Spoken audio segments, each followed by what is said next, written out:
नमस्कार और स्वागत है।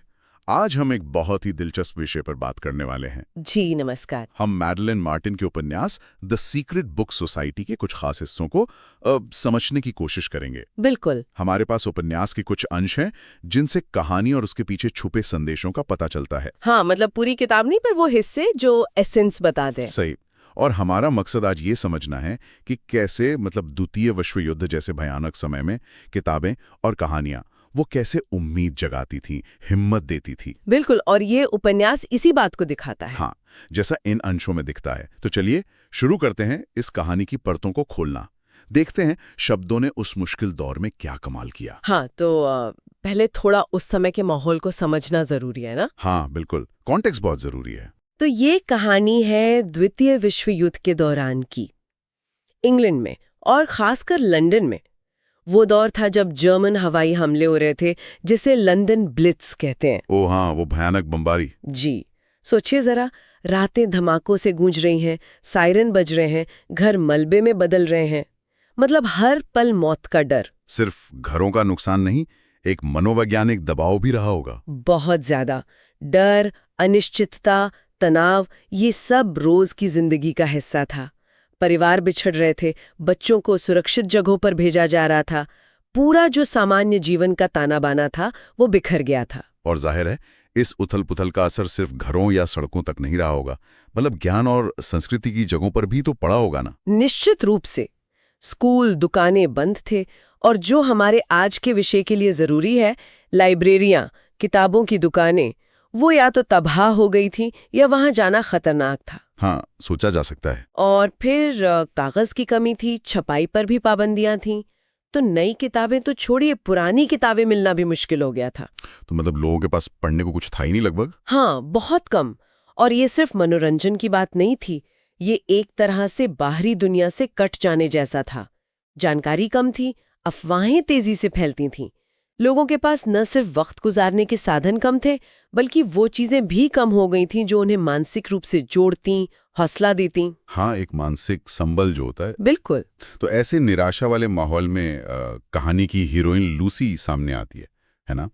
स्रोत बताते हैं कि लूसी एक ऐसी लड़की है जिसके लिए किताबें जीने के लिए जरूरी हैं। जी, किताबों की दीवानी कह सकते हैं। हाँ, और जब वो देखती है कि युद्ध ने सिर्फ घर नहीं तोड़े बल्कि लोगों की उम्मीदें भी तोड़ दी हैं और किताबें जैसी छोटी सी खुशी भी उनसे दूर हो गई हैं, तो वो चुप नहीं बैठ पाती। उसे ये एहसास होता है कि लोगों को सिर्फ रहने और खाने को ही नहीं चाहिए, बल्कि मन के लिए भी कुछ चाहिए, आत्मा के लिए खुराक। सही कहा। और यहीं से कहानी एक दिलचस्प मोड़ लेती है ना। बिल्कुल। लूसी और उसके जैसे ही कुछ और लोग जिन्हें किताबों से प्यार था, वो मिलकर एक सीक्रेट प्लान बनाते हैं। सीक्रेट? हाँ, वो द सीक्रेट बुक सोसाइटी शुरू करते हैं। ये कोई फॉर्मल ऑर्गेनाइजेशन नहीं थी, बस एक जैसे सोचने वाले लोगों का छुपा हुआ नेटवर्क था। अच्छा। और उनका मिशन सुनने में शायद आसान लगे, पर उस वक्त बहुत हिम्मत का काम था। जोखिम उठाकर चुपके से लोगों तक किताबें पहुंचाना। कहाँ पहुंचाना, कैसे? अंधेरे बंकरों में, तहखानों में, जहां भी लोग हमलों से बचने के लिए छिपे होते थे, वहां जाकर कहानियां पढ़ना, सुनाना। अरे वाह, ये तो सच में कमाल का आइडिया है। बाहर बम गिर रहे हैं और अंदर कोई कहानी सुन रहा है। जी। लेकिन ये खतरनाक कितना रहा होगा? क्या स्रोत बताते हैं कि ये सोसाइटी काम कैसे करती थी? पकड़े जाने का डर नहीं था क्या? स्रोत सीधे सीधे हर डिटेल शायद न दे, लेकिन उपन्यास का जो माहौल बताया गया है और ये सीक्रेट शब्द, ये खुद ही खतरे की तरफ इशारा करता है। हाँ, बात तो है। सोचिए, ब्लैकआउट के नियम थे, अंधेरी गलियों से गुजरना, हर आहट पर चौकन्ना रहना, अधिकारियों से बचकर किताबें ले जाना। पकड़े गए तो जासूसी का शक भी हो सकता था। बिल्कुल। ये सिर्फ नियम तोड़ना नहीं था, ये एक तरह का शांत सांस्कृतिक प्रतिरोध था, कल्चरल रेजिस्टेंस। उनका तरीका शायद सिंपल ही रहा होगा, पता करना कहाँ जरूरत है, कौन सी किताबें हैं, और फिर सावधानी से पहुंचाना, या छोटे ग्रुप में इकट्ठा होकर पढ़ना। ये दिखाता है कि जरूरत पड़ने पर लोग कितने इनोवेटिव हो सकते हैं। जे जरूरत और जुनून। अच्छा, तो इन किताबों का असर क्या था? क्या ये सिर्फ थोड़ी देर के लिए लोगों को युद्ध की सच्चाई से भटकाना था या कुछ और गहरा था इसमें? यहीं पर बात और ज्यादा अहम हो जाती है। स्रोत इशारा करते हैं कि ये किताबें सिर्फ टाइम पास या एस्केपिज्म नहीं थी। अच्छा। हाँ, ये ठीक है कि वो थोड़ी देर के लिए लोगों को उस भयानक माहौल से दूर ले जाती थीं, पर उनका असर इससे कई ज्यादा गहरा था। कैसे? मतलब किस तरह का गहरा असर? इन कहानियों ने, चाहे वो क्लासिक लिटरेचर हो, डिटेक्टिव नॉवेल्स हों या हल्की फुल्की लव स्टोरीज, उन्होंने लोगों को वो चीज दी जिसकी उन्हें सबसे ज्यादा जरूरत थी, उम्मीद। उम्मीद? पर कैसे? कहानियां बम तो नहीं रोक सकती थी? बम नहीं रोक सकती थी, सही बात है, लेकिन वो मन पर जो बमबारी हो रही थी ना, उसका असर कम कर सकती थी। अच्छा, मानसिक रूप से? हाँ, सोचिए जब आप कोई ऐसी कहानी पढ़ते हैं जिसमें हीरो मुश्किलों से लड़कर जीतता है या जहां इंसान की अच्छाई दिखाई जाती है, तो ये आपको याद दिलाता है कि अंधेरे के बाद रोशनी आती है। हाँ, ये बात तो है। एक हौसला मिलता है। बिल्कुल, ये आपको अपनी मुश्किलों से लड़ने की एक मानसिक ताकत देता है। स्रोत शायद इसी पर जोर देते हैं कि इन किताबों ने सिर्फ जानकारी या मजा नहीं दिया, बल्कि इमोशनल सपोर्ट दिया। भावनात्मक सहारा। और जब लोग साथ बैठकर कहानी सुनते थे ना, हाँ। तो वो उस अनुभव में एक दूसरे से जुड़ते थे। वो सिर्फ कहानी के किरदार की यात्रा नहीं जी रहे होते थे, वो एक दूसरे के डर और उम्मीदों को भी अनजाने में साझा कर रहे होते थे। वाह, ये बात तो बहुत गहरी है। मतलब साहित्य सिर्फ एक पर्सनल एक्सपीरियंस नहीं रह गया था, वो एक सोशल ग्लू, एक सामाजिक बंधन का काम भी कर रहा था। बिल्कुल सही। और यहाँ एक और दिलचस्प बात सामने आती है। क्या? ये किताबें ज्ञान का स्रोत भी थीं। हो सकता है कोई ऐतिहासिक उपन्यास पढ़कर किसी को हिम्मत मिले हो, या किसी ने बागवानी पर किताब पढ़कर अपने छोटे से गार्डन में कुछ उगाना सीखा हो, जो उस कमी के दौर में बड़ी बात थी। हाँ, बिल्कुल, छोटी छोटी चीजें भी मायने रखती हैं। किताबें विचारों को जगाती हैं, सवाल पूछना सिखाती हैं, दुनिया को देखने का नया नजरिया देती हैं। युद्ध के समय में जब बाहरी दुनिया इतनी सीमित और कंट्रोल वाली हो जाती है, हाँ। अब किताबों की दुनिया आपके मन को आजादी देती है। वो एक मेंटल सेफ स्पेस थी, एक मानसिक शरण स्थली, जहां डर और पाबंदियां आपका पीछा नहीं कर सकती थीं। तो अगर हम उपन्यास के जो मुख्य संदेश हैं उन्हें समेटने की कोशिश करें, तो स्रोत शायद दो बातों पर जोर दे रहे हैं।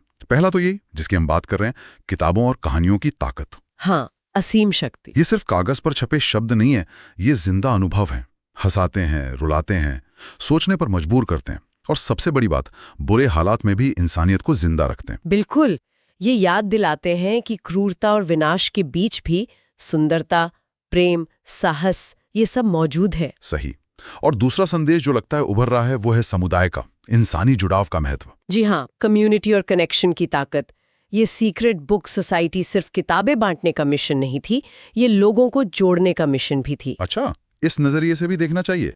हाँ, क्योंकि युद्ध तो लोगों को अलग थलग कर रहा था। हाँ। और ये सोसाइटी उन्हें एक साझा मकसद, एक साझा अनुभव के जरिए करीब ला रही थी। साथ मिलके पढ़ना, बातें करना। हाँ, एक दूसरे का ख्याल रखना, ये सब उस कम्युनिटी की भावना को मजबूत कर रहा था।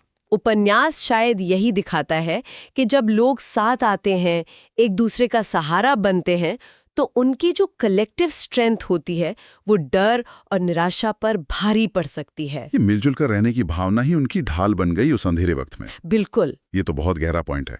ऐसा लगता है कि उपन्यास सिर्फ सेकेंड वर्ल्ड वॉर की कहानी नहीं है, ये किसी भी मुश्किल वक्त में इंसानी जज्बे की कहानी है, रेजिलियंस की। आप बिल्कुल सही कह रही हैं।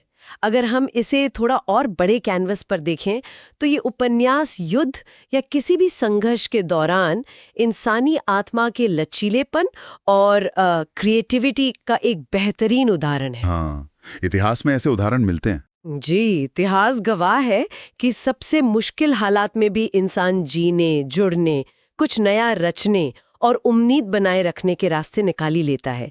आर्ट, म्यूजिक, लिटरेचर, ये सब ऐसे मुश्किल समय में अक्सर और ज्यादा जरूरी हो जाते हैं। क्यों? क्योंकि ये हमें हमारी कॉमन ह्यूमैनिटी, हमारी साझा इंसानियत की याद दिलाते हैं। और ये जो आइडिया है कि किताबें मन को आज़ाद महसूस करा सकती हैं, ये भी बहुत पावरफुल है, खासकर तब जब आपकी फिजिकल आज़ादी पर पहरे हों। निश्चित रूप से किताबें विचारों की खिड़कियां खोलती हैं। वे आपको अलग अलग समय, जगह, कल्चर में ले जाती हैं। वे सोचने के नए तरीके सिखाती हैं। एक तरह से मानसिक उड़ान। बिल्कुल, वो आपको बाहरी हालात की कैद से मेंटली फ्री करती हैं। जब कोई सत्ता या हालात जानकारी को कंट्रोल करने की कोशिश करते हैं, तब लिटरेचर और कहानियां अक्सर प्रतिरोध का, रेजिस्टेंस का एक सटल लेकिन महत्वपूर्ण रूप बन जाती हैं। कैसे? वो विचारों को जिंदा रखती हैं, सवाल पूछने की हिम्मत देती हैं, कल्पना को उड़ान भरने देती हैं। यह हमें बड़ी तस्वीर दिखाता है कि ज्ञान, कहानियों और कल्चरल एक्सप्रेशन तक पहुंच ये सिर्फ शांति के समय की लग्जरी नहीं है। हाँ, ये बात सही है। ये इंसान की गरिमा और मानसिक स्वास्थ्य के लिए एक बुनियादी जरूरत है, खासकर संकट के समय में। तो इस सारी बातचीत का निचोड़ क्या है? अगर हम इन स्रोतों से जो इशारे मिल रहे हैं उन्हें जोड़ें, तो द सीक्रेट बुक सोसाइटी उपन्यास हमें क्या दिखाता है? मेरे ख्याल से ये दिखाता है कि सबसे घने अंधेरे में भी साहित्य की एक लाइन, एक शेयर की हुई कहानी या किताबों के लिए बना एक गुप्त समुदाय, ये सब उम्मीद की लौ को जलाए रख सकते हैं। मतलब ये सिर्फ एस्केप नहीं है। नहीं, ये जीने की इच्छा है, इंसानी जुड़ाव है और यहाँ तक कि एक शांत प्रतिरोध का प्रतीक भी है। तो इसका मतलब ये हुआ कि कहानियों में और उन्हें शेयर करने के प्रोसेस में वाकई एक असाधारण शक्ति है। एकदम सही कहा।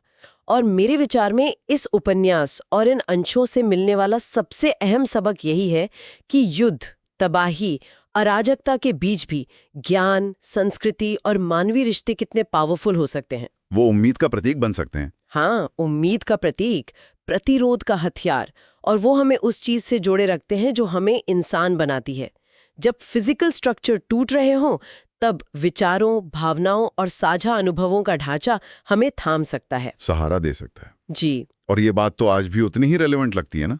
बिल्कुल, ये हमें याद दिलाता है कि किसी भी तरह के संकट में, चाहे वो युद्ध हो, कोई महामारी हो, कोई प्राकृतिक आपदा हो या समाज में उथल-पुथल हो, हमारी संस्कृति, हमारा ज्ञान और हमारे आपसी रिश्ते, इन्हें बचाना कितना जरूरी है। ये सिर्फ नाइस टू हैव चीजें नहीं है। नहीं, बिल्कुल नहीं। ये हमारी वजूद के लिए और मुश्किलों से उभरने की हमारी क्षमता के लिए जरूरी है। ये हमें मुश्किल दौर से गुजरने की ताकत देते हैं और भविष्य को फिर से बनाने की नींव रखते हैं। इतिहास देख लीजिए, जब भी सभ्यताओं पर संकट आया है, कहानियों और ज्ञान ने उन्हें रास्ता दिखाया है। ये वाकई एक बहुत गहरा और सोचने लायक निष्कर्ष है। ये हमें रुककर सोचने पर मजबूर करता है कि आज के हमारे अपने समय में जब हम अपनी तरह की चुनौतियों का सामना कर रहे हैं, हाँ, चाहे वो इन्फॉर्मेशन ओवरलोड हो, सोशल पोलराइजेशन हो या तेजी से बदलती दुनिया की अनिश्चितताएं हों, वहां ये कहानियां, ये साझा सांस्कृतिक अनुभव और ज्ञान का लेन देन, ये हमें कैसे मजबूती दे सकते हैं।